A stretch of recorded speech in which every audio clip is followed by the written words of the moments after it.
In the quiet corner of Lumina Studio, a pair of worn ballet shoes had hung from the same wooden nail for 15 years. Dust particles danced in the morning sunbeam, like ghosts of memories that never truly faded. Elara sat in her wheelchair, her gaze empty as she stared at the shoes. Her hand reached into the air as if to touch them, but then fell back again. The same ritual every morning, wanting to forget, but unable to let go. A flashback carried her to that glorious night, young Elara spinning perfectly on the grand stage, her white tutu shimmering under the spotlight. The audience's cheers thundered through the theatre, flowers raining at her feet. She had been the shining prima ballerina, destined for greatness. But fate had a different story. A night of pouring rain, a car skidding uncontrollably on slick roads. Then, the terrifying sounds of shattering glass and screeching metal. The emergency room delivered the final blow. "Your spinal injury is permanent. You'll never dance again." The words hung in the air like a death sentence. Elara's world collapsed. She threw trophies into boxes, tore photographs, and watched her mother's legacy studio, once vibrant with music and laughter, grow cold and dusty. Every corner echoed with painful memories. Then came a different morning. A knock shattered the silence. Mrs. Sari from Bina Sera Special Needs School stood at the door with a group of curious, visually impaired children. Among them was Maya, an 8-year-old girl whose small hand found Elara's arm in a warm, trusting gesture. "Is this ballet, sister?" Maya asked innocently, her fingers exploring the satin of the old ballet shoes. Then something miraculous happened. Maya instinctively guided Elara's hands into first position. The touch awakened something long dormant within Elara. For the first time since the accident, hope flickered in her eyes. The first practice was chaos. The children couldn't follow verbal instructions.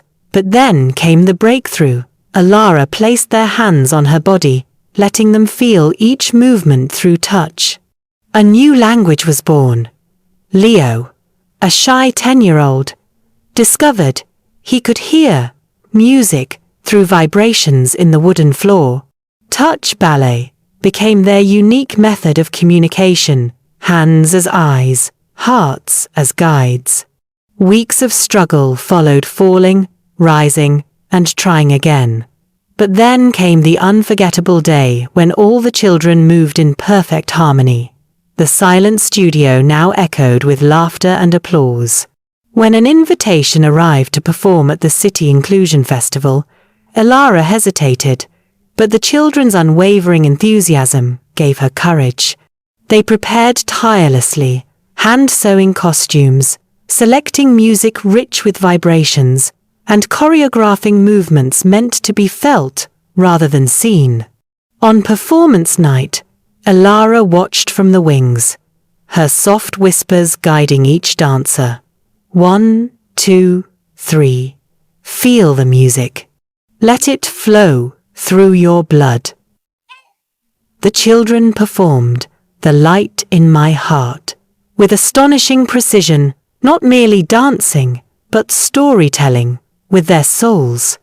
The audience sat mesmerized. Many never guessed these graceful dancers were visually impaired children. As the final pose formed, a profound silence filled the hall, then erupted into thunderous applause. Flowers rained down, just like in Elara's memories. Maya hugged Elara tightly, tears of joy soaking her shoulder. "We did it, sister! I can dance! I can really dance!" Back at Lumina Studio, now filled with new energy, the old ballet shoes still hung, but now surrounded by vibrant photographs of smiling children. Elara looked around with peaceful eyes and whispered to her mother's portrait, "Dreams never die, mother. They just find new ways to live, new ways to dance." And so the ballet shoes remained no longer symbols of an end, but eternal proof that as long as love and courage endure, dance will always find its way.